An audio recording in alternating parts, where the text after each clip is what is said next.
오늘 우리에게 주신 하나님의 말씀은 창세기 43장 15절부터 24절까지의 말씀입니다. 구약성경 68쪽입니다. 창세기 43장 15절부터 24절까지의 말씀을 드라마 바이블로 낭독합니다.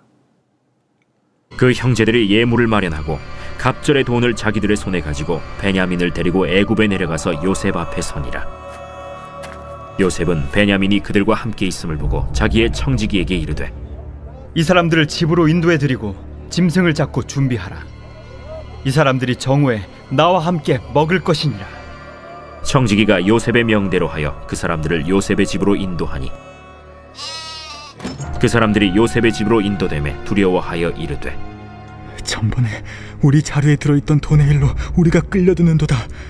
이는 우리를 억류하고 달려들어 우리를 잡아 노예로 삼고 우리의 나귀를 빼앗으려 함이로다. 그들이 요셉의 집 청지기에게 가까이 나아가 그 집 문 앞에서 그에게 말하여, 내 주여, 우리가 전번에 내려와서 양식을 사가지고 여관에 이르러 자루를 풀어본즉 각 사람의 돈이 전에 그대로 자루 아귀에 있기로 우리가 도로 가져왔고 양식살 다른 돈도 우리가 가지고 내려왔나이다. 우리의 돈을 우리 자루에 넣은 자는 누구인지 우리가 알지 못하나이다. 너희는 안심하라. 두려워하지 말라. 너희 하나님, 너희 아버지의 하나님이 재물을 너희 자루에 넣어 너희에게 주신 것이니라. 너희 돈은 내가 이미 받았느니라 하고 시므온을 그들에게로 이끌어내고 그들을 요셉의 집으로 인도하고 물을 주어 발을 씻게 하며 그들의 나귀에게 먹이를 주더라. 좋은 아침입니다. 찬양과 말씀, 기도가 어우러지는 오늘 이 시간에 하나님의 마음을 알고 새로운 결단이 있는 귀한 시간이 되기를 주님의 이름으로 축복합니다. 아멘. 말씀을 나누겠습니다. 요셉의 형들은 곡식도 구해야 하고 시므온도 데려와야 하는데 그렇게 하기 위해서는 베냐민을 데려가는 것이 필수였습니다. 그런데 아버지 야곱의 완강한 반대에 부딪혀 이러지도 저러지도 못하다가 드디어 야곱의 허락이 떨어진 것입니다. 그래서 요셉의 형들은 베냐민을 대동하고 갑절의 돈과 예물까지 준비하여 요셉에게로 나아갔습니다. 요셉은 이미 베냐민을 형들의 무리 속에서 발견하고 청지기들에게 자기 집으로 인도하라고 명령했습니다. 그런데 이러한 그의 행동은 형들의 불안감을 키웠습니다. 데려온 베냐민의 신분은 확인조차 하지 않고 특별한 관계도 없는 애굽의 총리가 느닷없이 집으로 초대하는 환대에 어리둥절을 넘어 불안하게 된 것입니다. 혹시 자기들을 노예로 삼고 나귀를 빼앗지 않을까 심히 두려워하고 염려합니다. 여러분, 여기서 우리는 두 가지를 생각해 봐야 합니다. 분명히 요셉의 의도는 환대요, 더 나아가 구원인데 요셉의 형들은 그 행동에 두려움과 염려에 빠졌습니다. 세상을 살면서 힘들고 어려운 상황, 결핍과 죽음 등을 경험하며 두려움과 염려가 생기는 것이 보통이지만 이렇게 중립적인 상황이거나 실제는 해피하고 감사를 느껴야 할 때도 마음가짐에 따라 우리는 얼마든지 불안과 염려에 빠질 수 있다는 사실을 알아야 합니다. 그렇게 되는 이유가 무엇일까요? 바로 그것은 죄의 결과입니다. 죄의 끈에 묶여있는 세상 사람들이 가지는 보편적인 모습입니다. 구원받은 우리들은 분명히 죄의 결박에서 끊어져 자유함을 누릴 수 있는데 익숙함과 습관적인 태도가 우리에게 영향을 미쳐 기뻐할 순간에도 지금 요셉의 형들과 같이 불안과 염려에 빠질 수 있는 것입니다. 우리들도 이것에 대하여 곰곰이 생각하고 그런 같은 오류에 빠지지 않도록 주님의 역사에 더 익숙한 우리들이 되어야 할 것입니다. 여러분, 또한 이런 요셉의 행동의 근원은 바로 하나님이시고 하나님의 인도하심과 구원의 과정입니다. 하나님께 집중하고 하나님을 바라보는 자는 그것을 확인할 수 있고 보면서 기대를 가지고 나아갈 수 있는데 전혀 그런 준비가 안 된 사람은 예측할 수 없는 미래에 불안과 염려를 가지고 지금 형들처럼 환대를 보면서도 불안할 수밖에 없는 것입니다. 사소한 차이 같지만 굉장한 차이입니다. 도둑이 제발 저린다는 말이 있습니다. 자신들의 예상과 너무도 다르게 흘러가는 상황 속에서 두려움과 불안을 느낀 나머지 요셉의 형들은 이 모든 일들과 미스테리하게 돌아온 곡식값과의 연관성을 만들고 요셉의 청지기를 붙들고 해명을 시도합니다. 자신들이 그 일과 무관하며 돈도 모두 가져왔다고 말합니다. 사실 형들의 말처럼 그들은 오해를 받을 여지가 분명히 있었습니다. 그래서 더욱 불안했던 것입니다. 그런데 그때 요셉의 집 청지기가 한 말을 유의 깊게 보시기 바랍니다. 그가 뭐라고 대답했습니까? 너희는 안심하라. 두려워 말라. 너희 하나님, 너희 아버지의 하나님이 너희에게 준 것이다. 너희 돈은 내가 이미 받았다라고 말했습니다. 그리고 그는 시므온을 형제들에게 데려옵니다. 또 요셉의 형들에게 손님으로서의 극진한 대접을 하고 있습니다. 이 정직이는 이 모든 행동을 요셉에게 지시받은 것일까요? 물론 그럴 수도 있지만 가만히 살펴보면 단순히 지시받은 행동 이상임을 우리는 느낄 수 있습니다. 성경이 정확히 말하고 있지는 않지만 충분히 합리적인 추론과 더불어 그것을 메시지로 받아들일 수 있다고 생각합니다. 그것이 무엇입니까? 요셉은 보디발의 집에 종으로 있을 때 그 안에 있는 하나님으로 말미암아 주인 보디발에게 평안과 복을 받게 하였습니다. 감옥 안에서도 요셉은 간수장과 다른 죄수들에게 평안을 주는 존재였습니다. 그리고 그가 가진 능력과 평안 또 지혜가 소문이 나서 결국은 바로와 애굽의 모든 사람들 또 흉년을 만난 사람들에게 현재 평안을 주고 있으며 요셉이 받은 복을 나눠주고 있습니다. 여러분, 그런 요셉의 평안과 삶의 근원은 바로 여호와 하나님이십니다. 그러기에 그 평안은 자연스럽게 그 집 청지기에게도 흘러갔을 것입니다. 요셉의 모습을 보고 배우고 익힌 자세인 것입니다. 청지기 안에 정말 하나님에 대한 신앙이 있었는지는 모르겠지만 요셉을 통해 섬김의 본을 보고 자연스럽게 나온 태도인 것이라고 저는 확신합니다.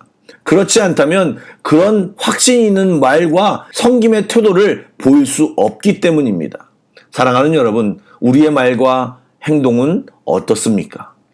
다른 사람들에게 평안을 주고 복을 주는 삶과 태도입니까?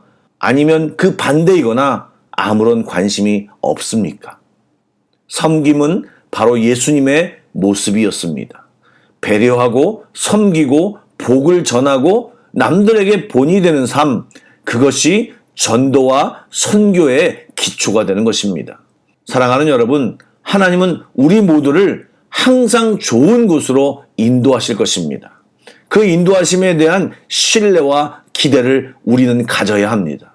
또한 우리들의 삶이 복의 통로, 구원의 통로가 되어야 하고 우리를 통해 하나님과 예수님을 조금이라도 볼 수 있는 본이 되는 삶을 살도록 우리는 노력해야 합니다. 어디서요?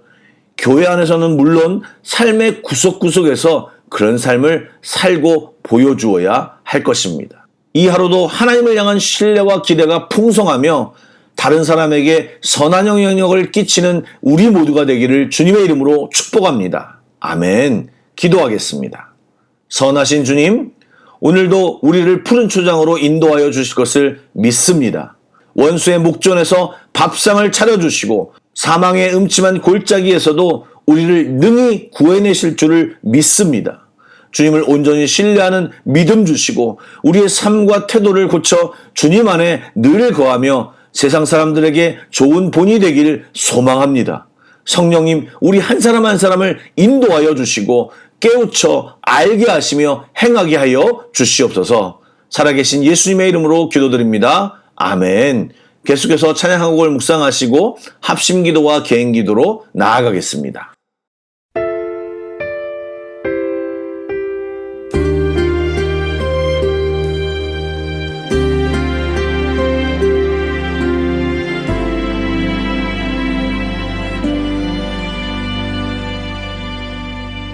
여호와는 너에게 복을 주시기를 원하며 너를 지키시기를 원하시며 여호와는 그 얼굴을 너를 향하여 드사 은혜와 평강 주시기 원하노라. 여호와는 너에게 복을 주시기를 원하며 너를 지키시기를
너를 주시기를 원하며 너를 지키시기를 원하시며